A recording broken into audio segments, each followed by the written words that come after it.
Mélissa Pambou de Chilika Media et Francis Moussa de la radio Micodec se sont distingués en remportant le prestigieux prix du meilleur reportage pour l'environnement. Décerné par l'Union européenne, leur travail met en lumière leur engagement passionné pour la protection de notre planète, à travers des reportages captivants et inspirants. Mélissa a reçu le prix du meilleur reportage télé pour son documentaire de 17 minutes, qui présente les jeunes militants déterminés à défendre l'environnement. À travers leurs portraits vibrants, elle illustre leurs combats et leurs actions pour préserver notre écosystème, apportant une sens et un regard unique. C'était du 5 en 1. Nous avons choisi les initiatives innovantes des jeunes qui œuvrent dans le domaine de la protection de l'environnement. Donc on a choisi 5 profils différents. Nous sommes partis de l'agroécologie avec l'ONG Eden qui se situe à Makabandili. Ils font de l'agriculture durable, écologique, sans pesticides. Et de là, nous sommes aussi partis à Pointe-Noire avec Henri Diel, il est lauréat du prix Osiane.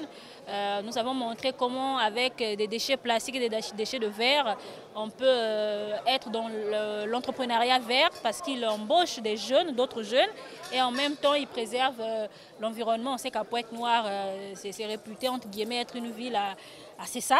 Et donc, il est vraiment dans cette initiative-là de récupérer ces objets-là et de donner une seconde vie. Une seconde vie, c'est aussi avec le collectif Thrifty, recycle les vêtements usés pour en donner une seconde vie.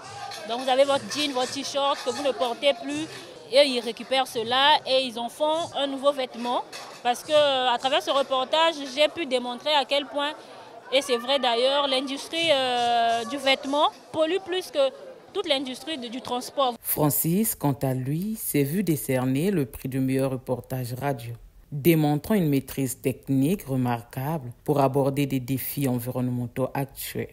Son reportage témoigne de sa passion et de son expertise, sensibilisant et interpellant le public sur les urgences écologiques. Ce n'était pas facile parce que ça m'a pris des mois pour me préparer. Mon thème, c'était sur l'entrepreneuriat vert.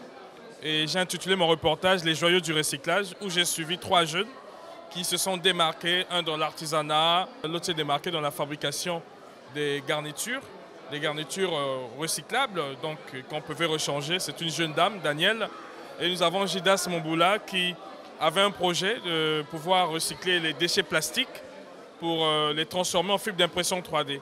Alors c'est un travail de quelques mois, de 3 mois j'allais dire, et c'est une joie, je suis content. Leurs œuvres nous rappellent l'importance de la protection de notre planète et d'adopter des actions concrètes pour la sauvegarde de la biodiversité. La remise de ces distinctions a eu lieu lors du Forestival, un événement qui a clôturé ses activités le 9 novembre. Ce festival a offert aux jeunes l'opportunité de s'initier à des pratiques écologiques à travers divers ateliers. En unissant nos voix et nos actions, nous construisons un avenir où chaque geste compte. Alors, rejoignez-nous pour transformer le monde, car notre voix et notre pouvoir et notre futur est entre nos mains. Oui, notre voix, notre futur, agir avec les jeunes qui transforment le monde. Nous avons le plaisir aujourd'hui de vous présenter les résultats de nos discussions et travaux menés par nos experts ainsi que professionnels passionnés et engagés. Car chaque atelier a été une opportunité unique pour échanger des idées novatrices et proposer des solutions concrètes pour un avenir durable. Le 9 novembre a marqué un moment fort pour la cause écologique au Congo. Lors de cet événement, les jeunes ont transmis à la ministre de l'Environnement, à travers le ministre délégué de la décentralisation, une boîte symbolique mettant leur vue, afin de faire entendre leur voix et d'assurer leur futur.